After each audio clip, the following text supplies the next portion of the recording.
사도신경으로 신앙 고백 드리시겠습니다.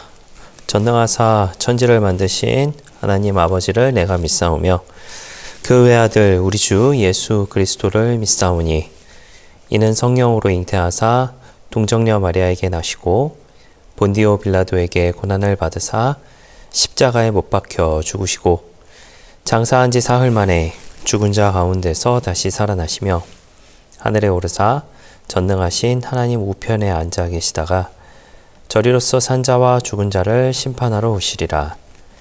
성령을 믿사오며 거룩한 공회와 성도가 서로 교통하는 것과 죄를 사하여 주시는 것과 몸이 다시 사는 것과 영원히 사는 것을 믿사옵나이다.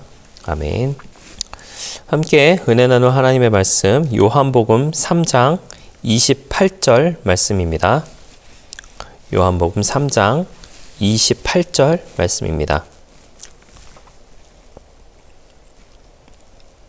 말씀을 읽어드리겠습니다. 내가 말한 바 나는 그리스도가 아니요 그의 앞에 보내심을 받은 자라고 한 것을 증언할 자는 너희니라. 아멘. 네, 이제 어제까지 니고데모와의 대화를 함께 나누게 되었고요. 이제 오늘은 요한복음에 등장하고 있는 침례 요한의 고백에 대해서 한번 좀 우리가 살펴보고자 합니다. 요한복음 3장 그 자체가 이제 한밤중에 예수님을 찾아온 니고데모와의 대화로부터 이제 시작을 하게 되죠.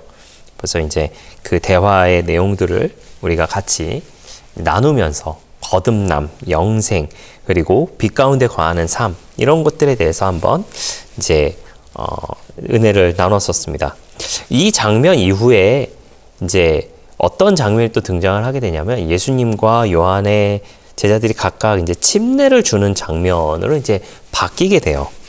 이제 그 내용의 이제 시작이 이제 22절부터이거든요. 원래 이제 오늘 본문의 말씀은 22절에서부터 30절까지가 이제 하나의 단락입니다. 그것을 염두에 두고 한번 여러분 오늘 말씀을 좀 나눠보고자 하는데요.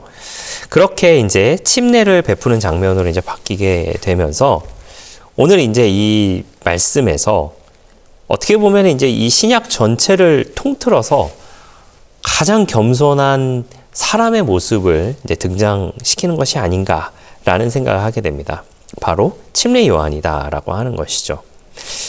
오늘 읽으셨던 28절 말씀 밑에 다음 30절 말씀에 우리가 굉장히 잘 알고 있는 말씀이 있습니다.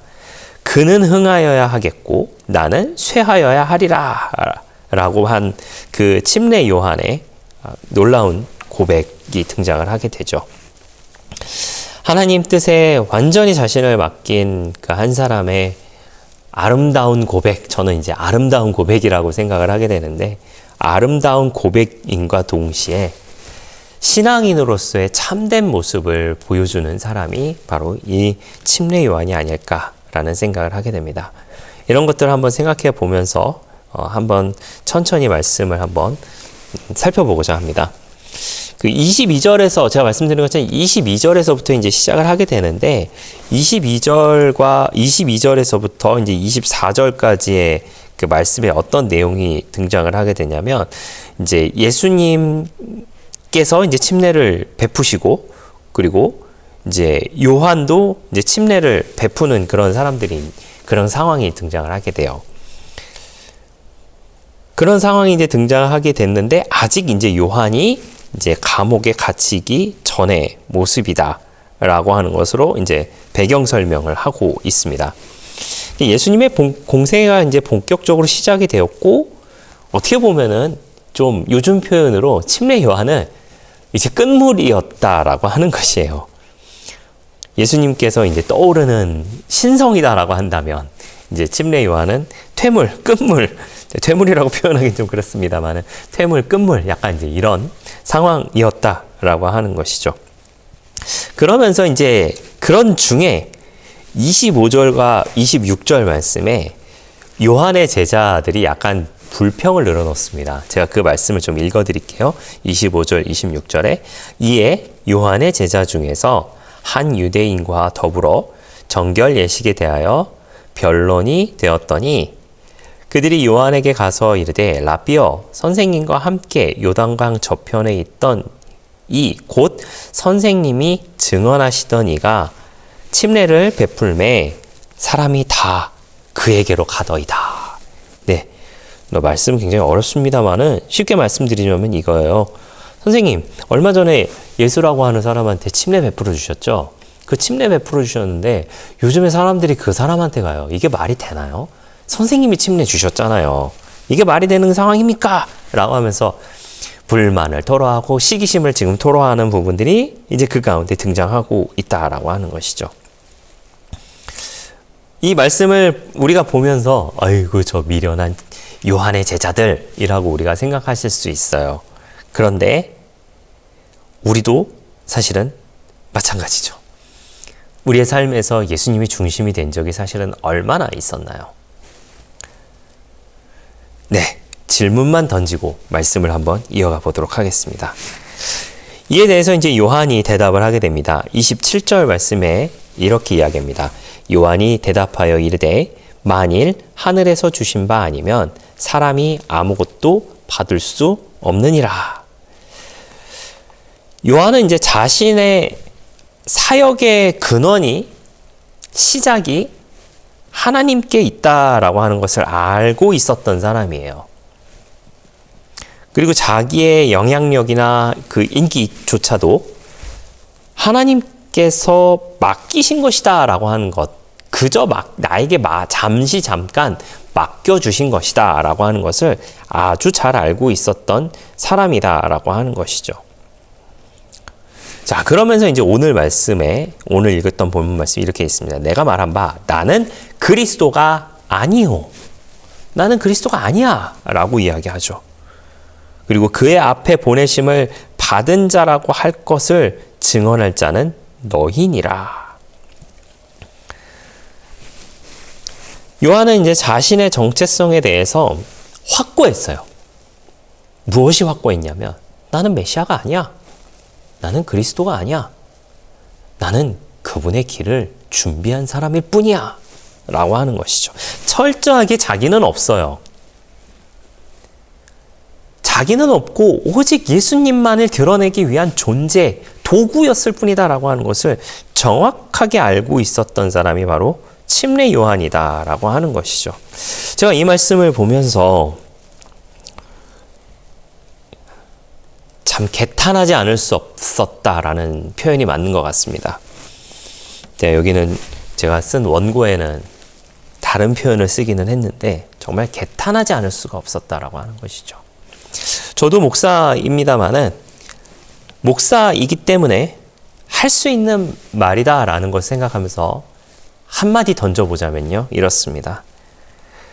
요즘 목사인데 예수님이 없는 목사들이 너무 많은 것 같다라는 생각을 하게 됩니다.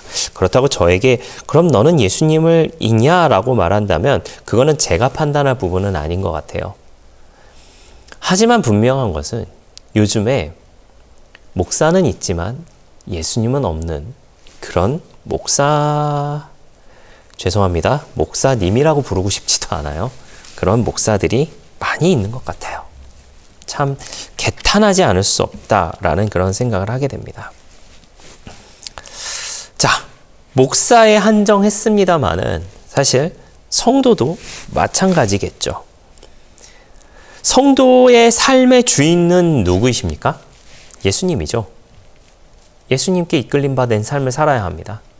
예수님의 말씀대로 살아가야 하고 예수님의 가르침을 따라 살아가야 하는 것이 성도의 삶입니다. 하지만 성도의 삶에 예수님이 없죠. 성도의 삶에 나만 있죠. 제가 이렇게 이야기했습니다마는 말씀을 드렸습니다마는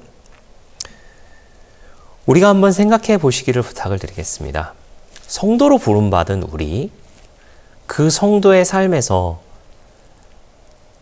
예수님은 있는지 없는지, 예수님의 모습이 드러나는지 안 드러나는지, 예수님이 원하시는 바를 실천하며 살아가고 있는지 아닌지, 예수님의 가르침대로 따라가려고 노력하는지 아닌지라고 하는 것에 대해서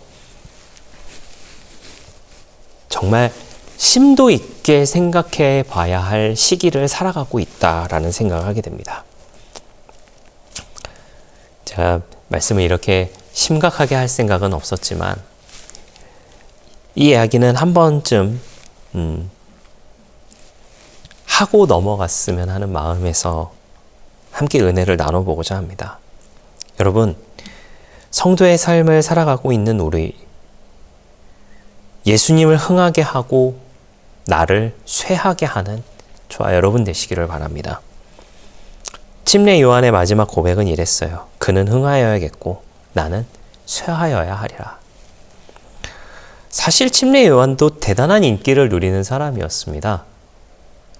침례 요한도 아주 영향력이 높은 사람이었어요. 그러나 그 침례 요한은 인정했어요.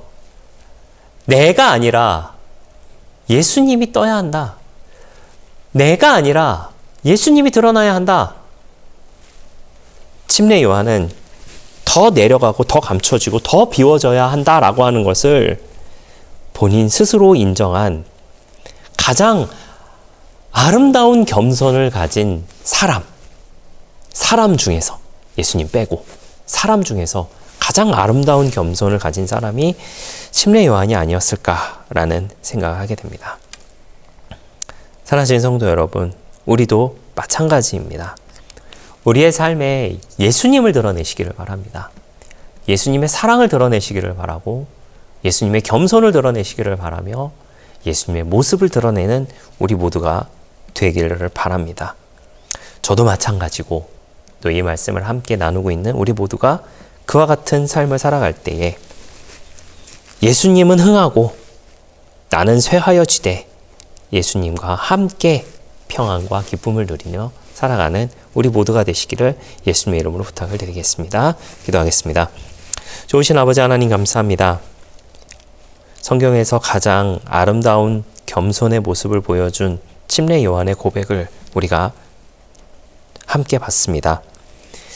그 침례 요한의 고백이 우리의 고백이 되게 해주시고 또 우리의 고백이 될 때 예수님의 모습이 드러나게 하시며 예수님의 모습이 드러날 때 모두가 함께 평안을 누리는 우리 모두가 되게 하여 주시옵소서. 감사드리며 예수님의 이름으로 기도했습니다. 아멘. 주기도문으로 마치겠습니다. 하늘에 계신 우리 아버지여, 이름이 거룩히 여김을 받으시오며 나라가 임하시오며 뜻이 하늘에서 이루어진 것 같이 땅에서도 이루어지이다. 오늘 우리에게 일용할 양식을 주시옵고 우리가 우리에게 죄 지은 자를 사하여 준 것 같이 우리 죄를 사하여 주시옵고 우리를 시험에 들게 하지 마시옵고 다만 악에서 구하시옵소서. 나라와 권세와 영광이 아버지께 영원히 있사옵나이다. 아멘.